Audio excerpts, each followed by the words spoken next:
কিন্তু বাংলাদেশে শেখ হাসিনা তার বাবার ভুল থেকে শিক্ষা গ্রহণ করে এই প্রশাসন যন্ত্রকে একটা ক্লায়েন্টিজমের মাধ্যমে পুরা তৃণমূল পর্যন্ত উনি নিজের দলের অধীন করেছেন।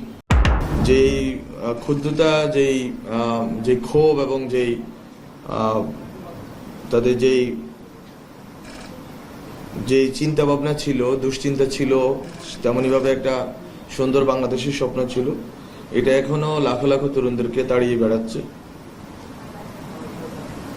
সেই হিসাবে আসলে একটু আগে শহীদ শাকিলের মা উনি যেভাবে মূর্ছা খেয়ে পড়ে গেলেন এবং এরকমভাবে আমাদের হাজারের উপরে শহীদের মা যেভাবে এখনো কাতরাচ্ছেন, সব মিলিয়ে মূলত বাংলাদেশ এখনো আহত অবস্থায় আছে, বাংলাদেশের মানুষ এখনো আহত অবস্থায় আছে। এবং আমরা গত 6 মাসে এই আহত দশা লাঘব করার হয়তো কিছু চেষ্টা করতে পেরেছি, কিন্তু আসলে আমরা পুরোটা করতে সক্ষম হইনি। পুরোটা করতে তখনই সক্ষম হব যখন আমরা এই নির্বিচার হত্যা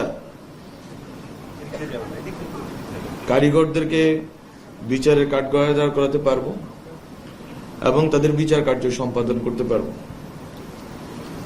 তেমনিভাবে যে শহীদরা, যেই তরুণরা এবং আমরা বাংলাদেশের আপামর যে জনগণ, শুধুমাত্র শহীদরাই নয় বরং আহতদের একটা বড় অংশ, কয়েক হাজার আহত, সরকারি হিসাবে 12-14 হাজার আহত আছেন, কিন্তু আমরা মনে করি যে প্রায় 1.5 লক্ষের মতো আহত আছেন সারা বাংলাদেশ জুড়ে, যারা হয়তো কিছু চিকিৎসা নিয়েছেন, হয়তো তাদের নাম লিপিবদ্ধ হয় নাই।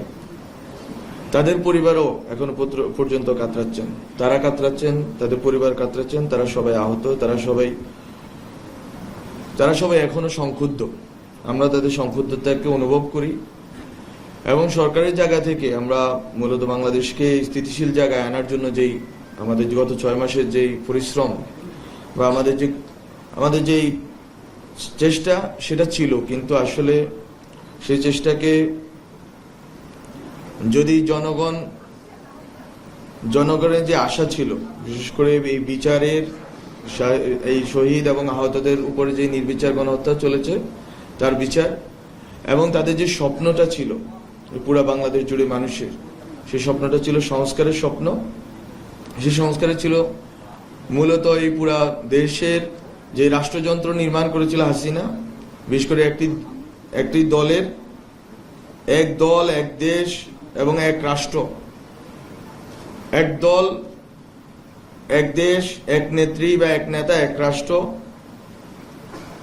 এই মটো ধরে শেখ হাসিনা তার বাবার পদাঙ্ক অনুসরণ করে যেই রাষ্ট্র নির্মাণ করেছেন এবং তার বাবা যেখানে হোঁচট খেয়েছেন তিনি সেই বাধাগুলো নির্মমভাবে দূর করেছেন। মূলত শেখ হাসিনা, শেখ মুজিব যেতটুকু করে যেতে পারেননি তারই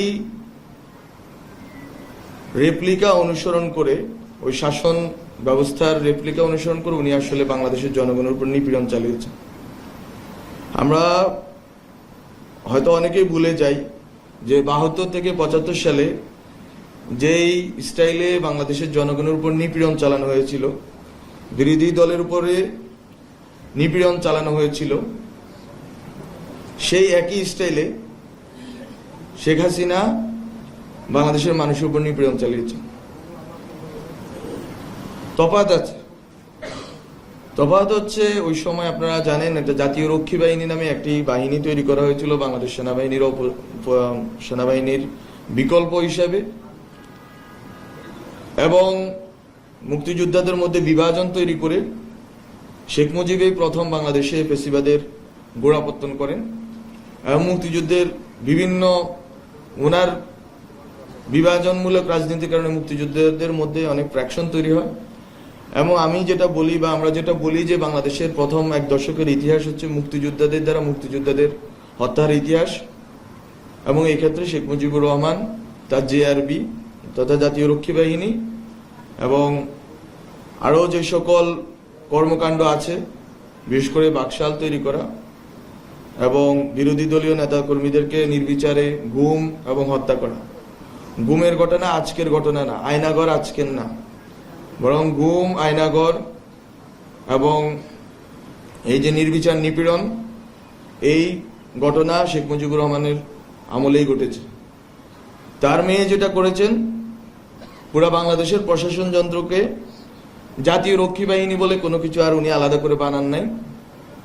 উনি যেটা করেছেন, বাংলাদেশ পুলিশকে জাতীয় রক্ষী বাহিনীর রূপে রূপান্তরিত করেছেন, বিজিবিকে সীমান্ত থেকে এনে রক্ষী বাহিনীতে রূপান্তরিত করেছেন। উনি ইভেন পিলখানা হত্যাকাণ্ডের কথা আপনারা জানেন, আগামী 25 ফেব্রুয়ারি পিলখানা হত্যাকাণ্ড দিবস। পিলখানা হত্যাকাণ্ডের মাধ্যমে সেনাবাহিনীর যে মোরেল আছে, এই দেশের স্বাধীনতা সার্বভৌমত্বের পক্ষে লড়াইয়ে যে নৈতিক সাহস এবং নৈতিক ভিত্তি আছে, সেটাকে ভেঙে দিয়ে ইভেন সেনাবাহিনীকে উনি, ওনার বাবা যেটা পারেন নাই, বাংলাদেশের মুক্তিযুদ্ধ করা সেনাবাহিনী বাংলাদেশের মুক্তিযুদ্ধ করেছে, মুক্তিযুদ্ধের ভিতর দিয়ে বাংলাদেশের সেনাবাহিনী তৈরি হয়েছে। এই সেনাবাহিনীকে শেখ মুজিবুর রহমান কন্টামিনেট করতে পারেননি, কিন্তু শেখ হাসিনা কন্টামিনেট করেছেন। উনি এটাকে দূষিত করেছেন এবং এটাকে করাপ্টেড করে রেখে গেছেন। ফলত শেখ হাসিনাকে আমি মনে করি, অনেকেই বলে থাকেন ইতিহাসের শিক্ষা এই যে ইতিহাস থেকে কেউ শিক্ষা গ্রহণ করে না। শেখ হাসিনা ইতিহাস থেকে শিক্ষা গ্রহণ করেছেন, এই জন্য তার বাবা 3.5 বছরের মাথায় ওনাকে বিদায় নিতে হয়েছে। সেই বিদায় হয়তো করুন, সেই বিদায় হয়তো অগণতান্ত্রিক, সেটা নিয়ে আমরা কথা বলতে পারি, কিন্তু উনি যে কোনোভাবেই হোক ক্ষমতা থেকে যেতেন। কিন্তু বাংলাদেশে শেখ হাসিনা তার বাবার ভুল থেকে শিক্ষা গ্রহণ করে এই প্রশাসন যন্ত্রকে একটা ক্লায়েন্টিজমের মাধ্যমে পুরা তৃণমূল পর্যন্ত উনি নিজের দলের অধীন করেছেন। এই জন্য ওনাকে বাকশাল করতে হয়নি, আলাদা করে নাম করে।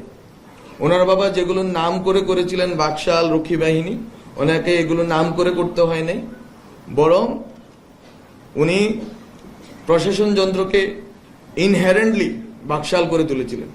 একটা মুজিববাদী প্রবণতার মাধ্যমে, একটা চর্চার ভিতর দিয়ে এই প্রশাসনকে না, শুধু ওদের পরিকল্পনা ছিল মূলত কয়েকটি প্রজন্মকে মুজিববাদী চেতনার গুলি খাইয়ে তাদেরকে পঙ্গু করে রাখা, নৈতিকভাবে, মানসিকভাবে এবং বুদ্ধিবৃত্তিকভাবে।